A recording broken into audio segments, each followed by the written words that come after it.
আসসালামু আলাইকুম। আমার নাম মরিয়ম উম্মে শরীফ। আমি আয়ারল্যান্ড থেকে এসেছি, পেশায় একজন ফিজিওথেরাপিস্ট।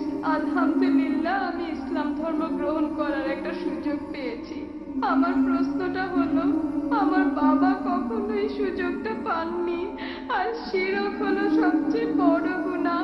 আমি জানতে চাচ্ছি এমন কোন দোয়া কি আছে যেটা আমি আমার বাবার জন্য করতে পারি, যাতে তার গুনাহ ক্ষমা করে দেওয়া হয়। বোন, আপনি বললেন যে আলহামদুলিল্লাহ আপনি ইসলাম গ্রহণ করেছেন, আর বললেন যে দুর্ভাগ্যজনকভাবে আপনার বাবা মুশরিক অবস্থায় মারা গেছে। এখন তার নামে কি কোনো দোয়া করা যায় যাতে তার গুনাহগুলো ক্ষমা করা হবে? পবিত্র কোরআনে সূরা নিসা অধ্যায় 4 আয়াত 48 বলা হয়েছে, সূরা নিসা অধ্যায় 4 আয়াত 116 বলা হয়েছে যে আল্লাহ যদি চান তিনি যে কোনো গুনাহ ক্ষমা করতে পারেন, তবে তার সাথে শরীক করা কখনোই ক্ষমা করবেন না।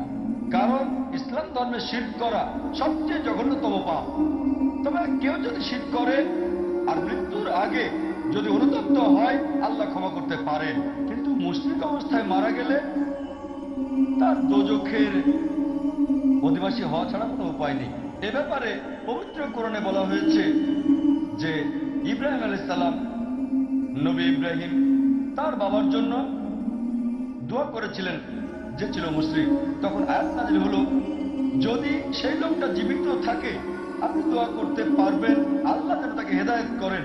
হতে পারে বাবা অথবা মা অথবা ভাই, হে আল্লাহ তুমি এদের হেদায়েত করো। কিন্তু মুশরিক অবস্থায় মারা গেলে, যদি জানেন মুশরিক অবস্থায় মারা গেছে, তার জন্য দোয়া করতে পারবেন না। আপনি দোয়া করতে পারেন যে হে আল্লাহ, হে সর্বশক্তিমান, আমার সন্তানদের তুমি মুসলিম বানিয়ে দাও যারা আল্লাহর কাছে আত্মসমর্পণ করবে। এই দোয়াটা ইব্রাহিম আলাইহিস সালাম করেছিলেন।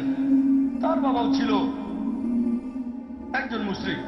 পবিত্র কোরআনে সূরা ইব্রাহিম অধ্যায় 4 আয়াত 30 থেকে 41 আছে, তিনি দোয়া করেছিলেন আমার সন্তানেরা যেন মুসলিম হয়, আল্লাহর কাছে আত্মসমর্পণ করে। আর আপনারা জানেন তার দুই ছেলে ইসমাইল আলাইহিস সালাম আর ইসহাক আলাইহিস সালাম, তারাও আল্লাহ তাআলার নবী হয়েছিলেন।